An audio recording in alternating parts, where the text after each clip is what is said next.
he's in New York, and he's a quarterback of the New York Giants, and that is a hefty responsibility. He has to carry that weight on his shoulders, and the only way that he can overcome the hate is to go out and win games and play well. Crazy couple of weeks you've had. Obviously, don't want to dwell on anything, but when you do think about or reflect on your time at ESPN, I'm sure that experience helped you grow a lot as an analyst. No, 100%. Listen, I've only been in TV for 3 years. This is going to be my fourth in it. And I'm just thankful for everything that I was able to experience at ESPN.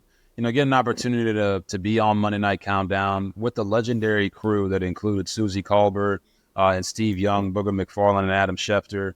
That was a joy for me, to see the reprised team with Scott Van Pelt, Ryan Clark, and Marcus Spears was extremely fun for me.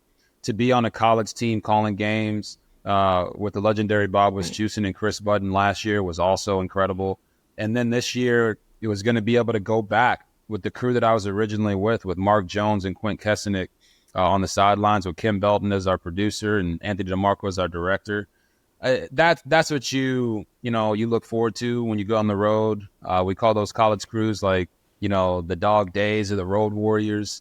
And I really enjoyed my time there. And I'm going to miss the people that work behind the camera because they don't get a lot of love and respect, because the front facing people are the ones that get all the praise. But just really thankful for my experience there. And, now moving forward, going to be doing the podcast Out of Pocket with RG3, traveling around, dedicating full time to telling stories the right way, and really just enjoying this whole process. And who knows what the future is going to hold, whether it's college, NFL, broadcast booth, studio, just going to really go where God has me to be. I like that. Got to talk about some Commanders with you. Yep. Really good energy, it seems like, with that team, and I'm sure a lot of it has to do with rookie Jaden Daniels taking over at the quarterback position. But what are your expectations for him this season, and how big of an impact do you think he can really make on the team as a whole? No, I think Jaden Daniels is going to make an incredible impact on the team. But I would actually step back and say I don't think it's because of him that the new energy is there. I think it's because of the new ownership of Josh Harris. You've got a new GM, you got a new head coach in Dan Quinn. I think they're the ones that have really provided that structure for him to be able to go out and be successful, because that's what you need as a young quarterback. No young quarterback is just going to come in there and turn around their organization because it's just them. This whole raging debate about who was responsible for the Patriots, dynasty. Well, it was both Tom Brady and Bill Belichick. It takes two to tango, and oftentimes in the NFL, it takes more than that. Top to bottom, the Washington Commanders have done an incredible job of setting Jaden Daniels up so that he can be the most successful, not just this year, but also for the future and for the foreseeable future. So I think that he has had an enormous impact, but the way they set this team up around him with the veterans, Austin Eckler, you got Brian Robinson there in the backfield, you got Zach Ertz at tight end, Terry McLaurin at wide receiver. He has so many veterans around him and a ferocious defensive line on the other side of the ball that's going to make sure that they put their best foot forward every single week. So I'm excited for them. Right. When it comes to the NFC East, I feel like it's always kind of a shakeup. Most of the time, we see the Eagles, rightfully so, having the best odds this year. But I feel like it's just a division where you never really know what's going to happen. So 1 through 4, how do you see it shaking out by season's end if you had to rank the teams that come out on top? Yeah, I think everybody would put the Giants at 4 at this point. If you watch the off-season Hard Knocks with them, they just, losing out on Saquon Barkley, a guy who was the identity of their offense, and not really having all the faith and trust and belief in Daniel Jones. I don't think anyone's going to put them any higher than 4. Everybody else, I think, is just it's a mix-up. The Eagles have the best roster. I don't think anyone can argue that. The Cowboys have been the most consistent over the last 3 or 4 years when it comes to them winning 12 games in the last 3 years. And then Washington is the wild card. You don't know how good they're going to be or how bad they're going to be. When I was a rookie in 2012, we didn't have the best roster top to bottom, but we had the best team. So it's hard to predict these things. I think it'd be really hard. Like, the Eagles are going to have to do something catastrophically bad, I feel like, to lose the division with the roster that they have. But the NFC East, or as we call it now, the NFC Beast, is going to be a very fun conference to watch. Right. And you kind of alluded to it with the Giants, but I feel like there might not be a more hated quarterback right now in the league than Daniel Jones, and it doesn't take a lot for people to come at the poor guy. But in your opinion, do you think he takes more heat than he deserves? Oh boy, that's a great question because for Daniel Jones, when you get paid 40 million bucks a year, and you haven't produced in the way that he hasn't produced, I know he was hurt. Don't get me wrong, but people felt like they should have paid Saquon before they paid Daniel Jones. They felt like they should have put some receivers around him before they committed that amount of money to him, or at least know that he's going to be your guy before they pay him. So from that standpoint, he's not taking more heat than you would anticipate. He's in New York. And he's a quarterback of the New York Giants. And that is a hefty responsibility.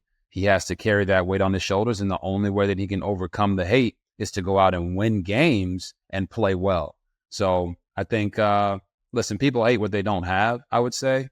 And there's a lot of people out there who are not making $40 million a year. So when they see a quarterback making that, they want to make sure he's playing at a high level.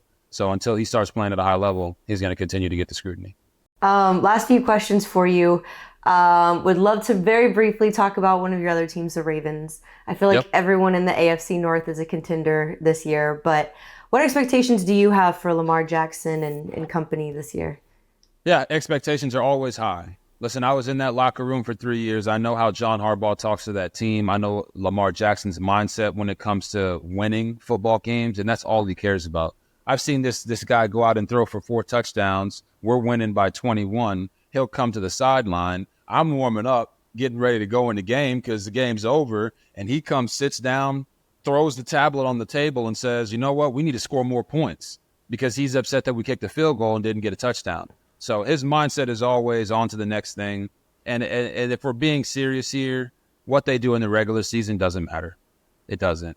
He could win another MVP. People are still going to not care. They're going to say, what do the Ravens do in the playoffs? And I think that's the running narrative for them right now. And if they don't do it, I don't want to say if they don't win the Super Bowl this year, but if they don't have another run into the playoffs and Lamar doesn't play well, then they're going to be in the Dallas Cowboys category. Hey, they're winning when it doesn't matter, but can they win when it matters? I believe they can. And I think that this year they can go out and do it with the roster that they have. Last thing I want to talk to you about is this explosion in the world of flag football. So you've been vocal about the NFL using the 2028 Olympics to kind of showcase the league to a global audience with flag football. So what's your take on it as a whole? And also, if the NFL did ask you to make an all NFL flag team, who would you love to have on the roster?